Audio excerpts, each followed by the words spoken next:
ഉല്ലാസ് ബാബു, വിഷ്ണുദത്തിന്റെ മരണത്തിന് ഉത്തരവാദികൾ കോർപ്പറേഷനാണ് എന്ന് നിങ്ങൾ പറയുന്നത് എന്തുകൊണ്ടാണ്?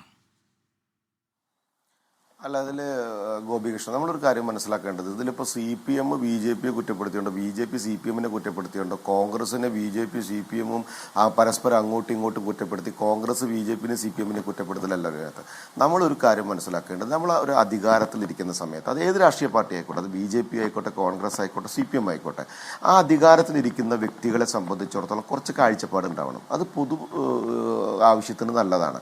ഈ കാഴ്ചപ്പാടിൻ്റെ അടിസ്ഥാനത്തിലാണ് വികസനം ഉണ്ടാകുന്നതും നാടിൻ്റെ വ്യത്യസ്തമായ മേഖലകളെ വികസിപ്പിക്കുന്നു. അതിൽ റോഡ് വികസനവും റോഡും തോടും പാലും പ്രധാന ഘടകമാണ്. അത് അതിലിപ്പോൾ രാഷ്ട്രീയക്കാർക്ക് മാത്രമല്ലോ നടക്കാൻ പറ്റും. ഒരു രാഷ്ട്രീയത്തിൽപ്പെട്ട അല്ലെങ്കിൽ ഭരിക്കുന്ന പാർട്ടിയിൽപ്പെട്ട ആളുകൾ മാത്രമല്ല പോകുന്നത്, രാഷ്ട്രീയമുള്ളവരും ഇല്ലാത്തവരൊക്കെ പോകുന്നില്ലേ. ഈ തൃശ്ശൂർ കോർപ്പറേഷനെ സംബന്ധിച്ചിടത്തോളം ഉണ്ടാകുന്നൊരു പ്രയാസം എന്താ വെച്ചാൽ, ഒരു കാരണവശാലും ഒരു വിഷനും ഇല്ലാത്തൊരു പ്രവൃത്തിയാണ് പോയിക്കൊണ്ടിരിക്കുന്നത്.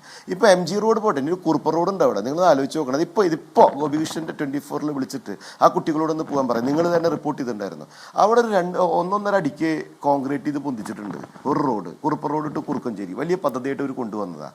ഈ സംഭവം പൊന്തിക്കുന്ന സമയത്ത് പഴയ റോഡ് ലെവലിൽ ഉണ്ടായിരുന്ന ഒരു കടകളുണ്ട് അവിടെ, അതൊക്കെ താഴ്ത്തിക്കാക്കി. ഇപ്പം ഈ വെള്ളം മുഴുവൻ താഴ്ത്തിക്കുക, അതിന് കാര്യം പണിതിട്ടില്ല. നിങ്ങൾ എന്ത് അടിസ്ഥാനത്തിലാണ്? ഇവിടെ കുറേ ഉദ്യോഗസ്ഥന്മാരെന്ന് പറയപ്പെടുന്നവരിക്കുന്നുണ്ട്.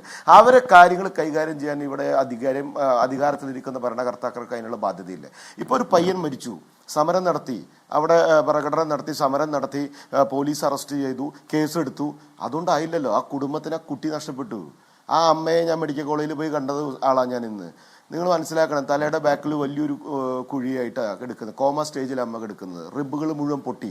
അവർ ജീവിതകാലം മുഴുവൻ ഈ ദുരിതം അനുഭവിക്കണം.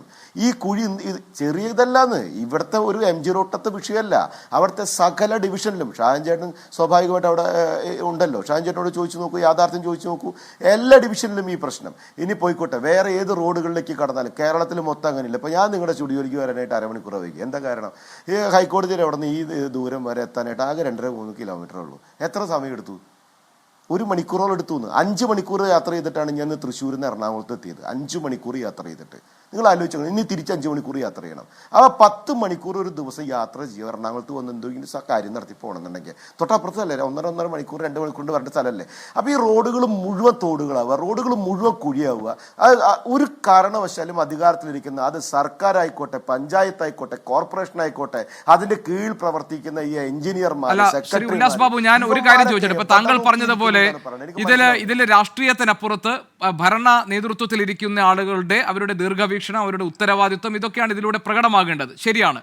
ഞാൻ ചോദിക്കുന്നത്, ഈ കോർപ്പറേഷനകത്ത് നിങ്ങൾ പ്രതിപക്ഷ കൗൺസിലർമാരും ഭരണപക്ഷ കൗൺസിലർമാരും എല്ലാം അടങ്ങുന്ന വേദിയിൽ ഇത് ഒരു പൊതുനന്മ ലക്ഷ്യമാക്കിയുള്ളതാണ്. മഴ വരാൻ പോകുന്നു, റോഡുകളിലെ കുഴികൾ അടയ്ക്കണം. മാത്രമല്ല ഈ ഭാഗം, പ്രത്യേകിച്ച് ഈ കോട്ടത്തറ പാലം കഴിഞ്ഞ് ഈ MG റോഡിലേക്ക് പോകുന്ന ആ ഭാഗങ്ങളിലൊക്കെയുള്ള കുഴി അത് മരണക്കുഴികളാണ് എന്നുവരെ പറഞ്ഞിരുന്നുവെന്നും എന്നിട്ടും ഒന്നും ചെയ്തില്ല എന്നാണോ നിങ്ങൾ പറയുന്നത്? അപ്പോൾ എന്തുകൊണ്ടാണ് നിരന്തരം ഇപ്പോൾ ഈ കോർപ്പറേഷനകത്ത് നിന്ന് കൗൺസിലർമാർ ആവശ്യപ്പെട്ടിട്ടും ഇതിലൊരു നടപടി ഉണ്ടാകാതെ പോയത്? എന്തുകൊണ്ടാണെന്നാണ് നിങ്ങൾ സംശയിക്കുന്നത്? ഗോപികൃഷ്ണൻ, ഇത് ഇന്നലും തുടങ്ങിയതൊന്നുമല്ല, വർഷങ്ങളായിട്ട് ഈ വിഷയങ്ങളുണ്ട്. ഞാൻ ചോദിക്കട്ടെ, ഈ മഴക്കാലം എന്ന് പറയപ്പെടുന്നത് നമ്മൾ ആദ്യമായിട്ട് വരണതാ? കർക്കിടക മാസം ഇടവമാസം ഒക്കെ ആദ്യമായിട്ട് വരണതാ? അല്ലല്ലോ. ഇത് എല്ലാ വർഷവും വരണതല്ലേ. ഈ എല്ലാ വർഷവും ഇത് വരുന്ന സമയത്ത് ഇപ്പം നിങ്ങൾ തന്നെ നിലമ്പൂർ ഇലക്ഷൻ ഉണ്ടായി, കോൺഗ്രസിനൊരു ബീറ്റ്, CPMനൊരു ബീറ്റ്, BJPക്ക് ഒരു ബീറ്റ്, എല്ലായിടത്തും സ്ഥലത്ത് കൊണ്ടുപോയിട്ട് ആളുകളെ നിർത്തി നിങ്ങൾ ആ സംഭവം ഭംഗിയായിട്ട് റിപ്പോർട്ട് ചെയ്യുന്നില്ലേ? ഒരു വ്യവസ്ഥ കൊണ്ട് നടക്കുമ്പോൾ അതിന് സിസ്റ്റം ഉണ്ടാക്കുന്നില്ലേ? ഇത് തന്നെയാണ് ഒരു ഭരണം സംവിധാനത്തിൽ ഇരിക്കുന്ന സമയത്ത് ആ കോർപ്പറേഷനകത്ത് ആ നാട്ടിൽ വരാൻ പോകുന്ന വർഷകാലം വരുന്നു. അതിനകത്ത് എടുക്കേണ്ട കാര്യങ്ങൾ, ശുചീകരണ പ്രവർത്തനങ്ങൾ, ആരോഗ്യപരമായ പ്രവർത്തനങ്ങൾ, റോഡ് തോട്, ഇതൊക്കെ കൃത്യമാക്കേണ്ട ഉത്തരവാദിത്തമുണ്ട്. ഈ ഉത്തരവാദിത്തം ഇല്ലാണ്ട് ഇങ്ങനെ കറങ്ങി തിരിഞ്ഞ് നടന്നുകൊണ്ട് വല്ല കാര്യമുണ്ടോ? ഈ പ്രതിപക്ഷ കൗൺസിലർമാരും ഭരണപക്ഷ കൗൺസിലർമാരുടെ സ്ഥലങ്ങളിൽ ചൂവും ചേലായിട്ട് കാര്യങ്ങൾ നടക്കുന്നില്ലെന്ന് ഈ കൗൺസിലർമാർ ഇത് പറയുന്ന സമയത്ത് ഉത്തരവാദിത്വത്തോടു കൂടി ഇത് കൈകാര്യം ചെയ്യുന്നില്ലെങ്കിൽ പരാജയം എന്നല്ലാതെ എന്താണ് അതിന് ചെയ്യേണ്ടത്? 4-5 കൊല്ലമായില്ലേ? ഏത് സ്ഥലത്താണ് ഇവരുടെ റോഡുകൾ കൃത്യമായിട്ടുള്ളത്? ചോറും മറ്റോണ്ട് ഒട്ടിച്ച് ജാതിയാണ് ഈ ടാറോട്ട് ഒട്ടിച്ച് പോകുന്നവന്മാർ. ഈ കോൺട്രാക്ടർമാരെ ഒന്ന് നിലയ്ക്ക് നിർത്താൻ ഇവർക്ക് ആർക്കും സാധിച്ചിട്ടുണ്ടോ? ഇനി അവരോട് പോയി ചോദിച്ചാലോ, പകുതി എണ്ണത്തിന് കാശ് കിട്ടിയിട്ടുണ്ടാവില്ല. അത് മൊത്തം പഞ്ചായത്തുകളിലും ഈ പ്രയാസങ്ങളുണ്ട്. കോൺട്രാക്ടർമാർ പണിയെടുത്തിട്ടുണ്ടാവും, അത് കൃത്യമായിട്ട് വന്ന് ചെയ്യില്ല, അത് പകുതി പണിതിടും. നിങ്ങളൊന്ന് ആലോചിച്ച് നോക്കുന്നത്, പുഴയ്ക്കൽ എന്ന് പറഞ്ഞ പ്രധാനപ്പെട്ട കോഴിക്കോട് റോഡ് കിടക്കുന്നുണ്ട്, ഈ ചാലക്കുടി ഏരിയ കിടക്കുന്നുണ്ട്. ഇവിടെയൊക്കെ സാഹചര്യങ്ങൾ എന്താണ്? ഇവരിതൊന്നും അറിയാതെയാണോ? ഇനി ഒരു മെയിൻ റോഡ് പൊളിച്ചിട്ടുണ്ടെങ്കിൽ പോവുകയാണെങ്കിൽ എന്ത് ബോധത്തിലാണെന്നറിയില്ല അതിന്റെ സബായിട്ട് പോകുന്ന 4-5 വഴികളുണ്ടാവും. ആ വഴികൾ മുഴുവൻ പൊളിച്ചിടും.